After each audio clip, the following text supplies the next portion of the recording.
Welcome to Renegade Conversations. My guest today was the first African Nova Scotian and second woman to be appointed as the Lieutenant Governor of Nova Scotia. She's the second African Canadian to be appointed Lieutenant Governor in Canada.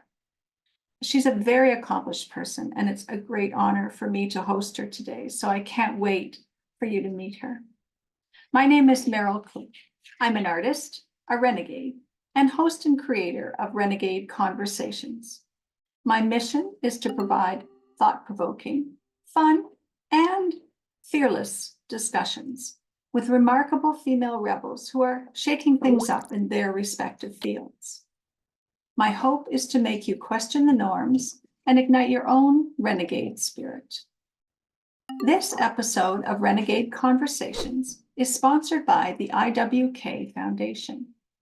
The IWK Foundation is a public, not-for-profit organization that raises funds to support the urgent priority needs of IWK health in Halifax, Nova Scotia. The IWK Foundation is the preeminent fundraising movement for children and women's health care in the Maritimes. They are powered by a legacy of best in-class care, diversity and inclusion, and the personal connections their donors have to the IWK and the region it calls home.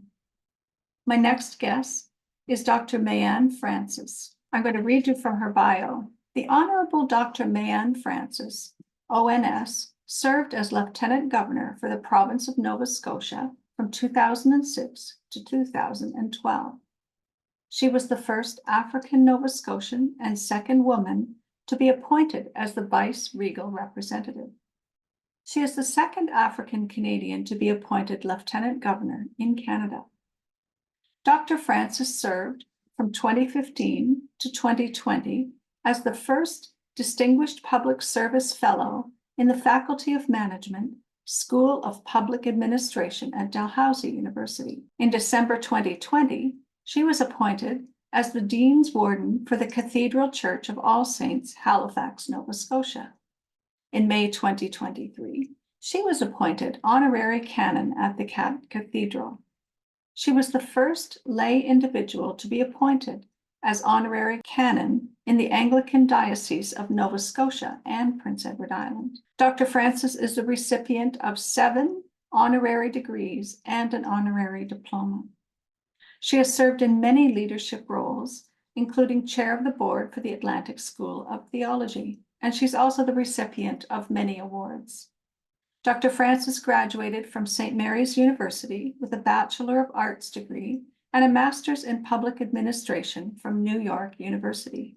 In addition to her list of credentials, Dr. Francis can add author. Nimbus Publishing published her first children's book called Mayann's Train Ride in October 2015, which was translated into French in 2018. Her memoir, Mayann Francis, An Honourable Life, was released in June 2019 and was listed on the Hill Times list of 100 best non-fiction books in 2019. The Hill Times is Canada's politics and government newspaper. Her memoir was also shortlisted for the Evelyn Richardson Non-Fiction Award in June 2020, and the audible version of her memoir is also available. Her second children's book, published in 2022, is One Summer in Whitney Pier by Nimbus. The book launch took place in June 2022. Dr. Francis is in great demand as a speaker and is sought after for her leadership experience. It gives me great pleasure to welcome Dr. Francis. So welcome, Dr. Francis. I can hardly wait to have this conversation with you.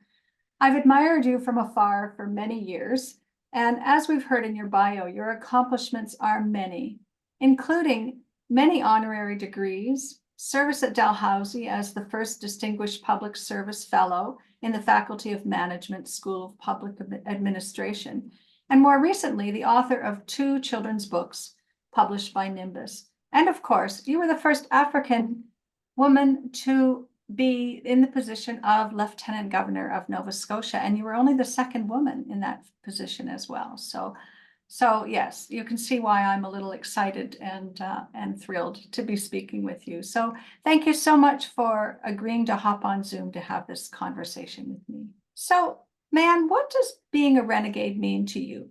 Well, first of all, let me say how thankful I am to be here with you this afternoon and to have this, what I consider a very important discussion. And I'm very honored. Thank you so much for inviting me. And I Oh, look my forward pleasure. to our conversation.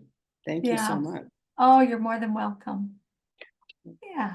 Um, you know, when when I knew that the word renegade was going to be mentioned by you, Mhm. I was sort of surprised Mhm. and I did my research. What does this mean? Yes. And so, as I was reading the various meanings, I said, well, that's not me.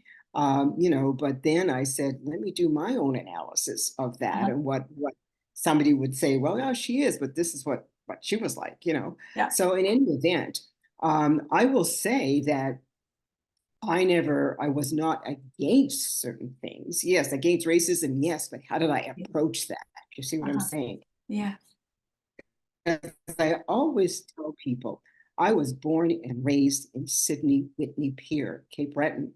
And Yeah. being born there was an absolutely wonderful place because it was a place long before that word multiculturalism ever came up. Mm-hmm. That was a place where you had people from all over the world. Mm-hmm. We all lived there. They came to look for work. You had people there from the Ukraine, and you had people there from Caribbean. You had people there Mm-hmm. from Ireland. You had people there who were from France. You had people there from the Ukraine. Everybody was there. So we Nice. all were used to each other. And Yeah. do I say we were perfect? Of course, we weren't perfect. But the point is, I just felt that was normal. You Uh-huh. understand? That was normal. Absolutely. And Yeah. so what I loved about growing up there is that I got so used to people who were different. You see Mm-hmm. what I'm saying? Mm-hmm. And you Yeah. respect people who were different. There's a lot of Uh-huh. religious going on in there. It was just wonderful. And so Mm-hmm. whenever I make speeches. And very recently, I gave a speech to a leadership group, women and Black women, and they wanted information and talk about leadership. What did you do for leadership? How did you do it? And I Uh-huh. always lean on growing up in Whitney Pier. That gave me a lot of, I would say, good support in terms of courage and Mm-hmm. understanding and being strategic and smart and Mm-hmm. religion, all of that. So I always give that. So Uh-huh. that's the type of speech that I give. I give that detailed speech about my success. I've been successful for the last over 40 years. Yeah. Okay. And not like boosting and bragging, but I'm just given how come? How Uh-huh. did I manage? Do you understand what I'm I saying? do. I So do. so that's what I like to do. So Nice. So that being was a renegade, it sounds like it takes parts of courage as well as being strategic and thinking about how you want to make your mark. That's part of absolutely, being a renegade for you. Yeah. absolutely, Awesome. yeah. And for me, yeah, and for me, I try to make all the changes that I made. I don't want to hurt people. You Hmm. see, I wasn't about hurt. Hmm. Um, but I was like, wake up, Yeah. in Yeah. some way in Yeah. terms of people's actions that Hmm. can be hurting because you're a woman, could be hurting because you're Black, could be hurting Uh-huh. because you're Indigenous, could be hurting for whatever other reason. Yes. And Yes. even all of that, I did my best to make sure that's not the way organizations should run. You see what I'm Uh-huh. saying? Uh-huh. So I was looking out for everybody. And I always look back in my head and say, looking out for everybody again focuses on growing up in a big multicultural area way Yes. back when, Yeah. long, Yeah. long time ago. And Yeah. that just stayed in my head. You understand what I'm saying? That Lovely. stays. Yes. Uh-huh. And so that Yeah. that's where I think I get a lot of my things from. Yeah. Mhm. Excellent. And so part of being a renegade for you has been making sure that things are done correctly in terms of other people and not letting injustice kind of be swept under the carpet and things like Mhm. that. Yeah, Mhm. yeah, Yeah. lovely, lovely. Yeah. And have you always been a renegade? Have you always stood up and sort of Mhm. made sure things were right and Mhm. Mhm, Well, recognizing that in all my successful life, I mm, was always the first. yeah. Okay.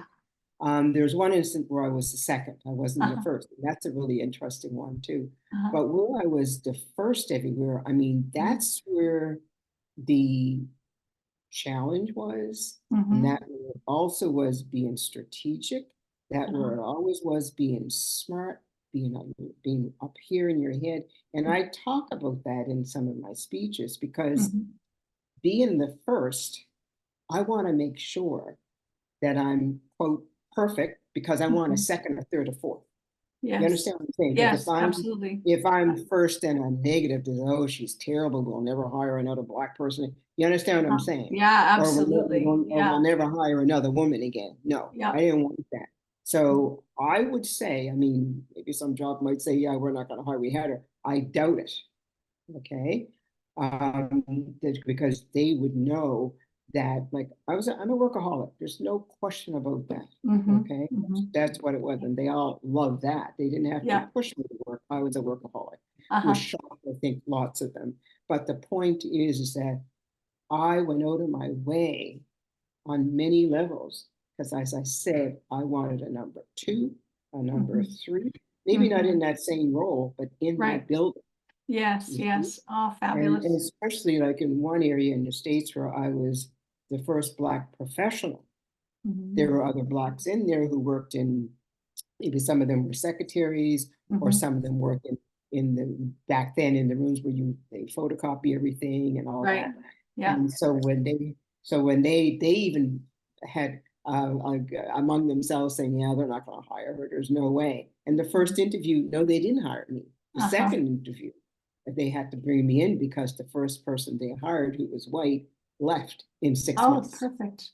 Yeah, and this Yeah. was on when this was Wall Street, Uh-huh. and when the woman who takes care of research, searching and everything, went to the lawyer and she said, I told you the person to have hired was the other lady and you didn't. She said that to him, Oh, Antonio. that's wonderful. So then they Oh, brought me in. They brought me in for the second interview yeah. and everything else. And they were desperate because they had a big event and they Yeah. needed to close it. And Mhm, this was a mhm. big law firm on Wall Street. And Oh, so that's I wonderful. was the first professional Black person, because I was a paralegal, to be Uh-huh. hired. You understand what I'm Oh, saying? that's And wonderful. I had my own office. It was absolutely beautiful. Wall Street, and I've never had to look back. That is Never. wonderful. And how old were you then? I was in my 20s. Oh, I was wow. in What a my, I huge was in my 20s. accomplishment. Yeah, Nice, I was in my nice. 20s. Awesome. And I mean, right away, I was a workaholic. I had Uh-huh. my own office. And I always talk about my first day there. This lawyer, a woman lawyer, Mhm, came into the office, closed the door, and she said, let me sit down and tell you how you can succeed. That's what mm, she said to me. uh-huh, And she said, and unfortunately, she said, I have another big event that I've been invited to. So she was going to another job. And she said, I'll be uh-huh. leaving in 2 weeks, but I'm going to make sure you're going to be perfect. Oh, She was nice. wonderful. She was Excellent. absolutely wonderful. And she said, I'm telling you that because I know he can be difficult. She was saying, but I'm Yeah. putting you, and she said, I'm giving you the strategy of Uh-huh. how you can be the best. Yeah. And she was Awesome. wonderful. And that, I mean, Awesome. just think what type of a personality she was Mhm. to be able to come and give me that advice. Do you know what I'm saying? Yeah. And to And give that, I you mean, sort that, of a and I leg didn't up. know her. Yeah, I didn't Yeah. know her. And I mean, Yeah. brilliant lawyer she was, and was being Yes. thrown off someplace out to another bigger place. And Uh-huh. then his secretary came in and said, I'm closing the door too because I'm going to brief you. I'm telling you, I got along great with them. Oh, So it's wonderful. I never It's forgot it. wonderful. Yeah, so it was a wonderful place for me to work. It was Yeah. absolutely, yeah. Excellent. I'm like, Excellent. yeah. Oh, it's Yeah. wonderful. And Mhm. what impact has being a renegade had on your life and your career? So it Mhm. sounds like it's presented some opportunities and maybe some challenges. So you've talked about being the first Black person or the first Black woman or the first woman in many of your positions. So what's that been like for you? One of just my strongest aspect of my life is my faith in God. Uh-huh. Okay. And see, I keep my cross on. Yeah. And I always say that whatever is happening is God's call. Okay. And God is going to lead me in how I'm to do things and how I'm going to be successful because this is what he wants. Okay? So that was always in my head. And so always that was how I did all my analysis. And I had a lot of people who were my mentors, who were outside of the places where I worked. And I always say that a lot of the people who were my mentors were high level people. Some of them were Black high level people, white high level people, gay men high level folks. It was all over. There were Hispanic, Jewish people. I had so many. Don't ask me how they all found me, but I was definitely mentors, and they would ask me questions and say, well, "Are you doing this? Do you know how to do this? Do you want to?" I mean, rough questions. Rough questions. Yeah. And so some of them even said, "We know you're a workaholic. We see that. How come?" This thing. Yeah. Nice. But they were so supportive. And one of the law firms said, "We'll send you to law school if you want. We'll pay for you." I'll never forget that. Oh, wow. When I said, "No, I'm going to do a master's." "In what?" "Why are you going to do a master's?" They would do that. Yeah. They wanted you in law. But they were very supportive. Nice. And they wanted everything to be perfect. And I'm telling you, I worked around the clock in some of the law firms, and that was often. So what do you think it was about you that attracted these very strong and excellent mentors? What were you doing that kind of got their attention, do you think? Well, I think it showed that she works hard. She's not complaining. She's not saying no to us. Like whatever they give me, I'm doing it, and I do it well. Yes. Okay, and that's what I think shocked them too. Yeah. I also had contacts within the organizations there because many of the some of the Black people, not some, all of them who were working there were quietly supporting me as well because they were so happy to see a professional in a role. Excellent. And it was so interesting that one of the people who was working in one of the rooms where they had to, photocopy things and everything. And I saw his name in our list and I said, "Your name is here. You are a wealthy person." And he looked at me and laughed and he said, "Yeah." I said, "Oh," I said, "Why are you working in there?" He said, "Oh, well, I just want to do some other work." And I said, "But you're one of our clients." Yeah. And he was one of our clients. Wow. But he owned a lot of property. And he was Black. And I was so proud of him. And his wife was a nurse and he was also studying. Yeah. He was studying, doing a degree at night, but he was wealthy. He was one of our clients. Isn't that wonderful? I mean, so that was so proud to hear that. And he burst out laughing. He said, "So you discovered it?" I said, "Of course I discovered it." Found them out. But hearing that was very proud. But they were all there to, "Oh, we're so proud of you. We want to support you in any way." And one of the the man who I mostly was my boss, he needed things photocopied, but they didn't always get along with him. So he would come to me and he said, "Can you think you can get this done?" I looked at him. I said, "You know what that means?" He said, yes, but please, you can convince them." So when I would go in and they look at me and they said, "We know it's not for you." And I said, "Yes, it is, because I'm working for him."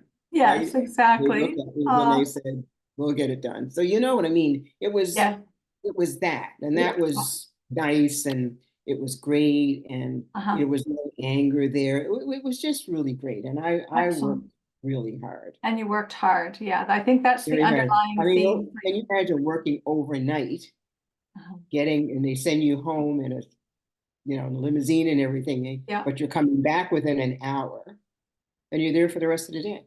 Wow. I never complained about it. That's amazing. That's the way it was. And I remember when I was working at one of the other law firms and I was planning to fly to Florida to visit a friend. And they came in and said, "We need you to cancel that because so-and-so wants you on their process they have." and they need to have it closed within 24 hours. And they insist they want you. And they said that we'll pay for your new flight and all this. So I canceled my flight. I finished everything for them. Yeah. Bought the plane in 2 days. So Awesome. you see what I'm saying? That never bothered me, but that really impacted them in so many ways. Yeah, I'm sure And that kind of dedication went a long way. I mean, if you needed your business to be closed and you value my experience and things like that, and you want me to work on closing it, well, then, okay. You see what I'm saying? Yeah, And that, awesome. and I'm hoping that leaves strong meaning for other people of color. See what I'm saying? Yes, exactly. So and there's always been that little bit of pressure for you to, absolutely, as the first Black person or the first woman, to kind of, you know, that others are looking to see how you're doing, and it's going to have an impact on people that come after you. So that's a lot of pressure. Well, it is a lot of pressure, and there's no question about that. And I mean, some mornings I wake up and I'll say, gosh, are they taking advantage, or is it because I'm good? But that would always make me say, no, it's because you're good. You see what I'm saying? Yes. And then I know, because when I left the first law firm, they didn't want me to go. They said, well, can you recommend another Black person? I said, you do your recommendation for Black people. But anyway, guess what? Several years later, they hired their first professional Black lawyer. Nice. And it was a woman. And a woman too. That's fabulous. It was a woman, yeah. So you know what I mean? At least when I was the first, I wasn't a lawyer, but I got a good sense. You see what I'm saying? And it's a good start. And yeah, and I don't know her, I never met her, but then everybody came to me and said, guess what? You know, so that was very positive. And then I'll say, see, now I can rest. Yes, now that I know that I've opened a door in some way. Absolutely. And that's what I wanted. And, you know, as I said, it didn't have to be a paralegal, but I wanted it to be a lawyer. Yeah. You know? Oh, wonderful. And it didn't have to be a lawyer, but if you want somebody to manage your office, why not? Exactly. Yeah. So, oh, good for you. Oh, it's awesome. So that's was my strategy in wherever type of place I was working.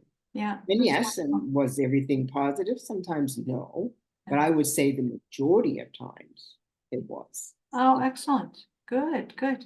Now, Mayann, this is a funny question. And did you bring a drink today? What are you drinking today? You don't mean alcohol, right? No, I don't mean alcohol. Unless you want it to mean alcohol. No. Well, I have two. No, I don't want it to be an alcohol. I have two that I mix that I'm going to tell you. One of them is, can I show it to you? Absolutely, yes. It's called Old Jamaica Ginger Beer Regular. And here's the picture. Nice.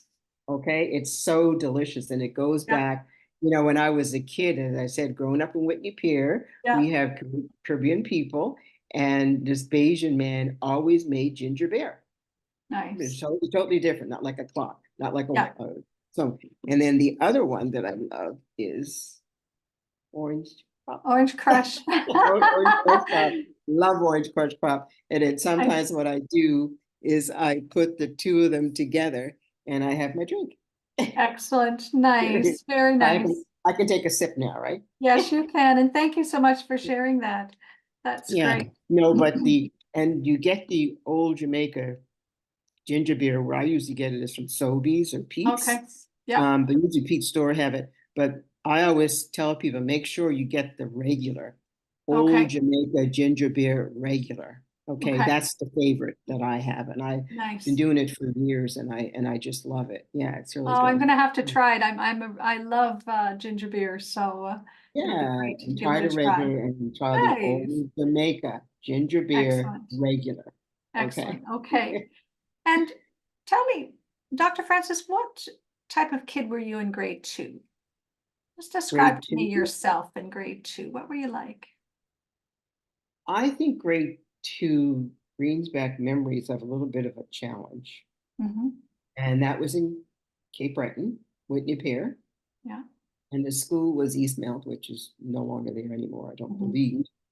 But what I always wondered was why me and my friend, who's now deceased, her name was Eunice, we would always we stand in line, you know, to go in the classrooms and all that Mhm. business. But Yeah. we were always at the end of the line. Mm. I can never understand why they didn't put us up first. Mhm. Mhm. And when we asked to go up first, oh no, we want you at the back. Why? You understand what I'm saying? So now I Yeah. know why. Okay. Yes. So that I always remember from grade 2, Uh-huh. in the Yeah. back. Yeah. From what I can recall it and studying there, it was fine. Learning to read and to print and all that stuff, Mhm. it worked out okay. Mhm. My favorite grade was grade 5. Uh-huh. Uh-huh. That was my favorite grade. Okay. Grade, excuse me, grade. I said grade. That was my favorite. And I'll always remember the principal was Mr. McDonald, who Mhm. passed away Mhm. about 5 years ago. Okay. And do you know he followed my life? Oh. Yeah, because in the classroom, you know, like he was very good to myself and to you, and he was just excellent. He was young and he was very, very good. And I Uh-huh. remember one time I couldn't see the board very clearly, and he said, "What is wrong with you? What's wrong with your eyes?" And I said, "I don't wear my glasses." So he said, "Come up to my desk, please." He Uh-huh. explained to me the importance of wearing an eyeglass, Uh-huh. and he put his on, and he said, "Now I want you to go back to your seat, Mhm. put your glasses on, and be able to look at the board." Mhm. He's the Nice. one that did that. And he's Oh, followed lovely. me all my life. Oh, Yeah, he was telling that's me that lovely. there was about 5 students he followed, and I was one of them. Oh, Forever. that's So lovely. he knew who was successful in Newfoundland. He Yeah. knew I was successful. And when I was installed as lieutenant governor, he was there. He and his wife were there. Oh, Yeah. how nice. That's Yeah. very lovely. Oh, and Yeah. I have things here that he made a beautiful Christmas thing for him. He used to make a lot of he was good in terms of building things. So Mm-hmm. he built a section that showed the birth of Jesus Christ. So you Oh. had pictures of Saint Mary, the Uh-huh. mother, the father, Yeah. the 3 people who come and play, you know, Nice. and Yeah, I yeah. have it. Yeah, so that was given to me when I was in office. Yeah. Oh, how lovely is So that? so that I'll always remember that he was my favorite teacher. Yeah, And Mr. probably one of McDonald. your first mentors then, wasn't he? Yeah, Yeah. way back then, yeah, it was Yeah. supposed to be wearing eyeglasses. He was explaining there's nothing wrong with wearing eyeglasses. When you don't Exactly. wear eyeglasses, you're going to make all sorts of mistakes because you Yeah. can't see. Oh, See what that's I'm saying? great. So he had a So big yeah, impact. and he was like Hmm. that. And I mean, every in Christmas, like I call his wife and say, "How you doing? Happy Easter, Yeah. Happy Christmas," you know. Oh, nice. So yeah, so when he passed away, you know, it was very sad, Oh, but he followed me all his life. that's really speaks Yeah, me and to a your lot of life and your other career. students. Yeah, I don't know Yeah. who the students were, but he followed me, and every time it turned out positive, he would say, "I'm not surprised." Yeah, Yeah. Oh, yeah, wonderful. yeah. So here's a question that I have for you. It's one that I often ask in my workshops, and it's a way of getting people to just kind of think outside the box. And the question is there a line or a shape that would define you? And if so, what would that line or shape look like? I don't know. Line or shapes. You mean that somebody else would put together? Or that you would put, like if you were to draw, Hmm. for example, for me, I say I've never been a straight line kind of girl, so my line is kind of curvy. Or other people have said things like, my line looks like a heartbeat, the heartbeat line, and then they describe their line. And if you were to describe yourself or your life, what would that line kind of look like? I would like the line to look like it's a line that's a line of love, a Mhm. line that's strict, a Mhm. line that's caring, a line that is very strategic Mhm. in terms of moving in the right direction. Mhm.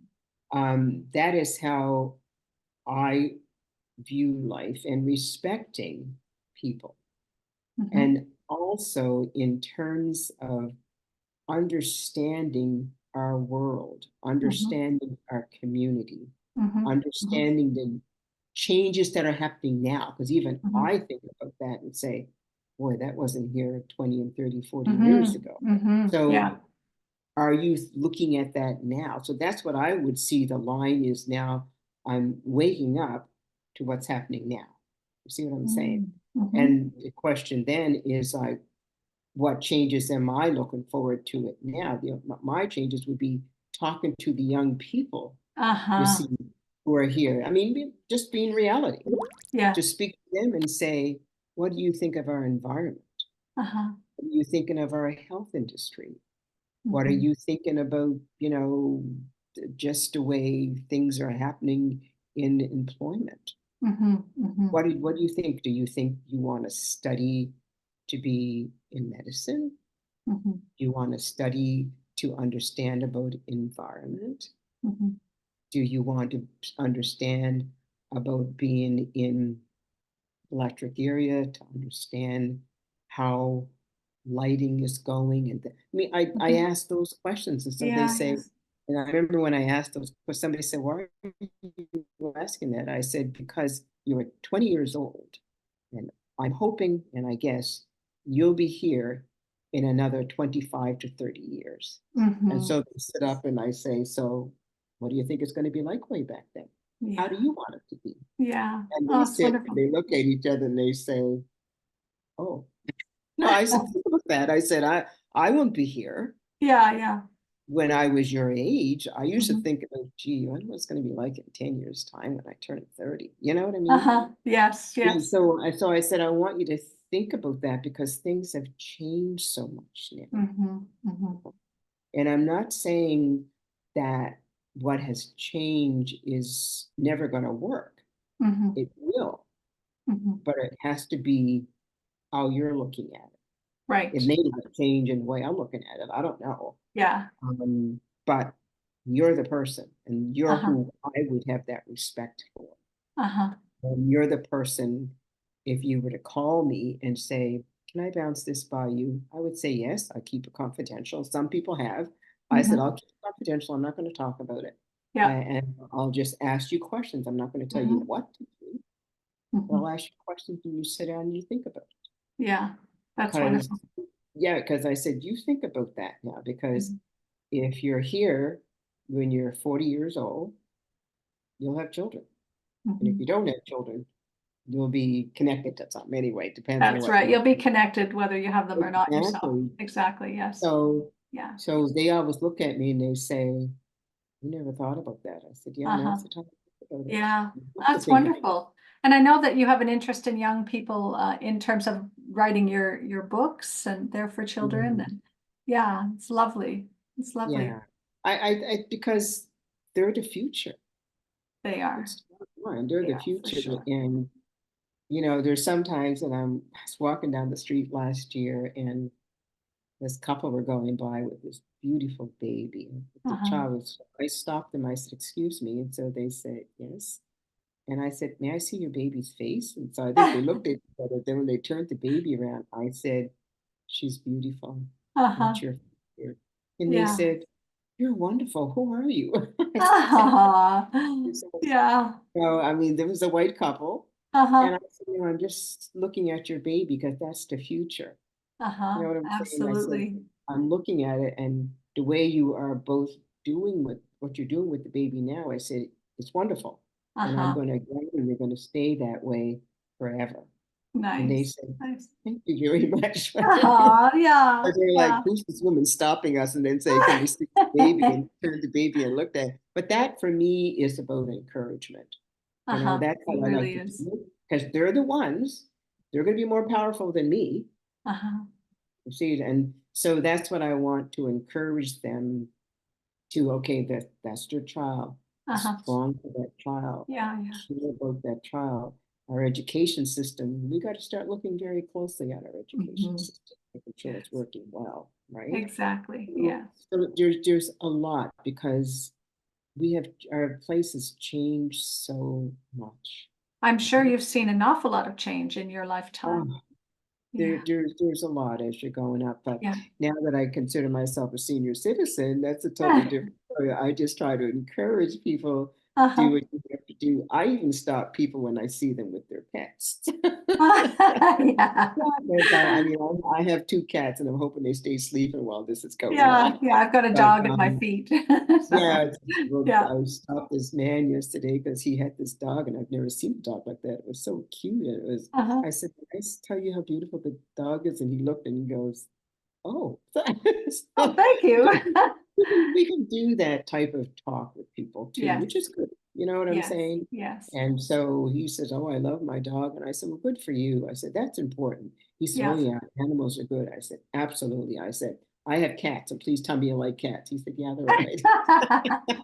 Don't you find, I find as a woman, now that I'm in my senior years, I feel more comfortable to just talk to strangers. I mean, I always kind of talk to strangers before, but as an older woman, you kind of have that privilege because people are generally polite if an older woman approaches and starts to talk to them, right?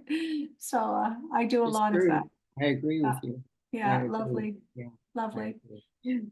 Yeah. So, Dr. Francis, I want to ask you, what advice do you have for other women who maybe want to be a bit more of their inner renegade or their inner wild self? What would your advice be? You said inner wild self? Inner wild Is that self, or just be more of themselves, be who they really are, um, be a renegade by speaking out, standing up, that kind of thing. Mhm, Yeah. mhm. A lot of it depends Hmm.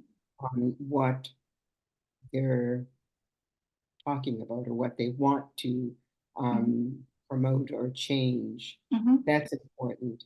Hmm. And I'm trying to think if I taught something like that on the speech I was telling you about, Right. but Yes.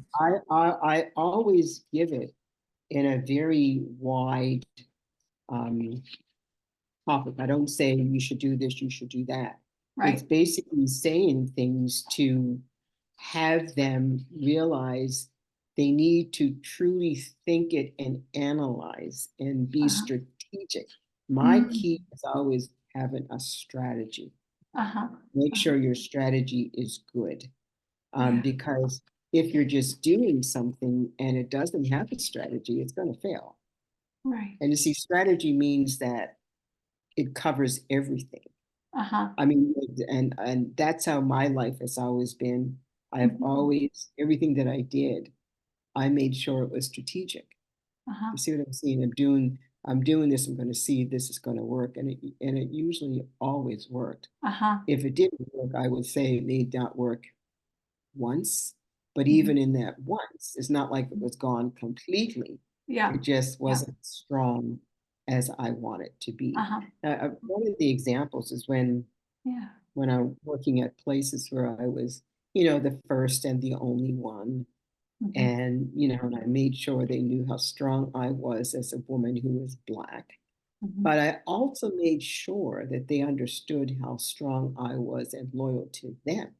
You Mhm. understand what I'm Mhm. saying? Yes. And and so that's a strategy that you can have in place. And so that was always something that I had because it was important for them, for me to know them Mhm. and the work they're doing, Mhm. and also to get them to have confidence in me. And Right. if they're doing something that I think is going to negatively impact women or negatively impact people who are not white, I say, "Can I talk to you about something?" And I might say, Mhm. "I'm kind of ignorant. I just want your help." Mhm. And I would sit down and we'd have a chat, and they Yeah. say, "You're right." And I said, "Yeah, Mhm. I think so. So can I help you?" And they'd say, "Yeah, sure." That Huh. type of thing. Excellent. So it sounds like So you did it in a very non-confrontational way, but in a way that you were offering your input. yeah, Yeah. but that was my strategy, and Exactly. sometimes using my strategy, I was nervous. I said, "Oh Uh-huh. my gosh, how am I going to do that?" Yeah. But then I would say a prayer. Uh-huh. I Yeah. would pray. Yeah. And then I would think about all the other people who did something similar way, way back when, Martin Luther Mhm. King, all those other Mhm. ones, right? Yeah. And that would keep me going. Then I'll say, they'd want me to do this. You see Mhm. what I'm saying? Mhm. And I Mhm. and I would do it and do it in a sense that whoever I'm talking to is not going to say you're fired. Right. You see what I'm Right. saying? But they're going to say, okay, I hear what you're saying. So Uh-huh. what do you think? And this is what usually Yes. happens, you Yeah. know, and, that conversation always took place. It did, Mm, yeah. that's So, wonderful.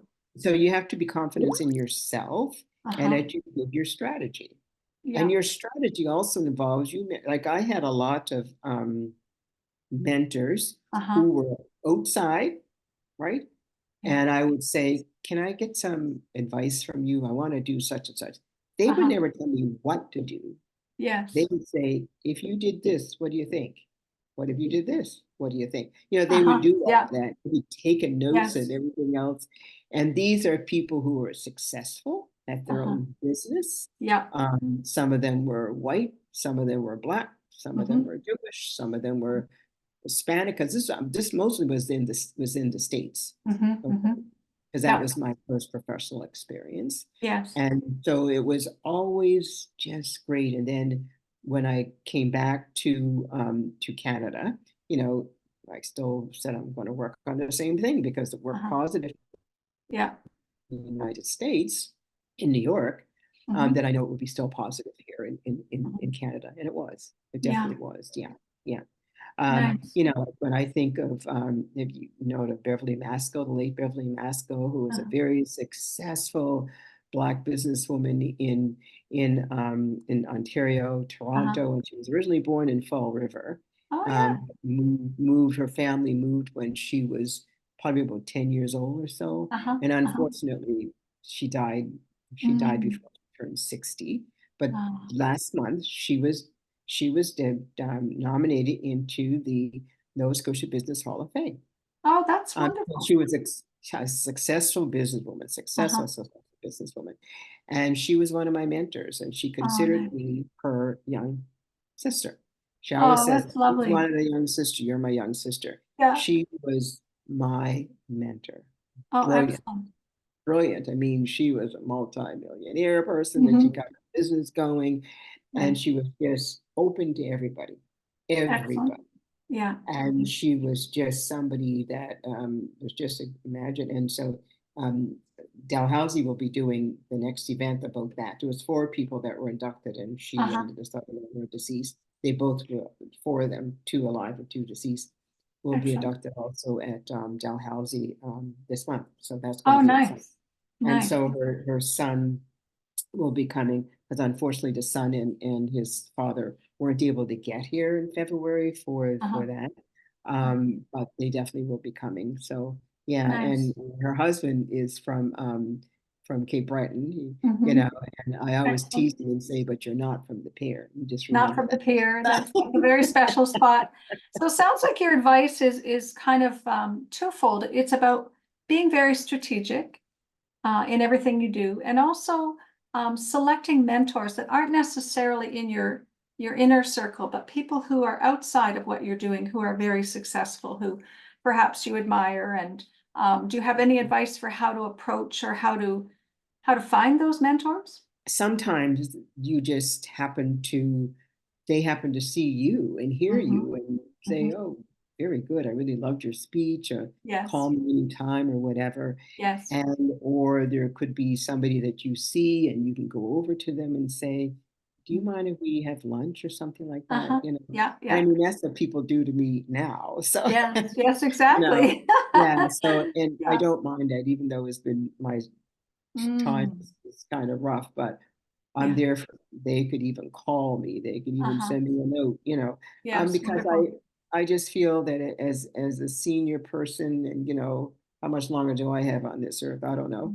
And so some of them, you know, when they read my mentor, my memoir, I should say, Uh-huh. they have questions, and I say, well, that's great. Call me anytime you want, or Yeah. even the children's stories. I said, is something to talk to me about too, because there's Exactly. strategies in there as well. So Yeah. anybody Wonderful. who wants to talk to me, that's fine. You know, Uh-huh. as Yeah. I said, I'm not going to dictate and tell you how to do it, but I'm just going Right. to say, let's talk. And if Yes. you want to know, well, what did you do during this time? I'll tell them. You see what Uh-huh. I'm saying? Uh-huh. Or Wonderful. they might say, do you think I should apply for such and such? And I'll say, okay, let's look at it and let's talk. I'm not Mm-hmm. going to tell you yes or Mm-hmm. no. You exactly. understand what I'm Yeah, saying? yeah. That's up to you to think about it and go back and look at it. And some of them that I do talk to, and they're doing well. They're Mhm. doing very well. So it sounds And like another piece of advice for other women would be to, when you do ask for help, is to not necessarily look for answers, but just ask for help for someone to help you formulate your questions and talk it through and think it through, as opposed to being told what to do. Yeah, yeah. have the time to do your analysis Mm-hmm. of what Mm-hmm. you're doing and why Mm-hmm. you're asked to do it. Mm-hmm. And just do that, and then you can determine, you know what, I'm feeling confident, I'm going to Mm-hmm. apply, and I'll say, Yeah. good for you. I'll Excellent. say, good for you. And I'll say, you keep me posted, Yeah. and if you have any other questions, we can have further discussions again. And Mm-hmm. I do that often. I know you do. Yeah. So Yes. it's, for me, it's important. And Yes.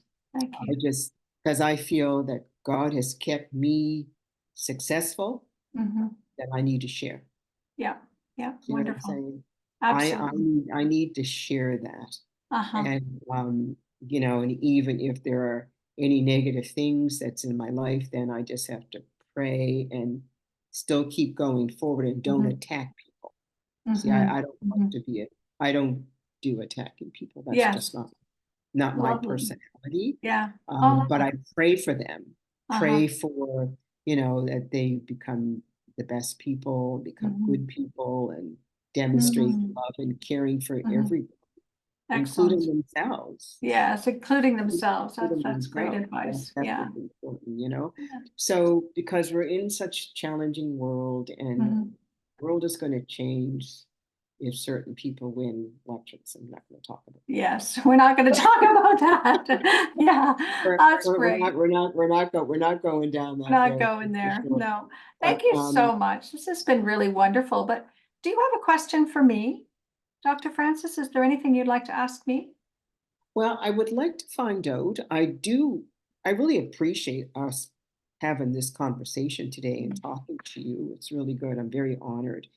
And my question is, why do you have this type of presentations?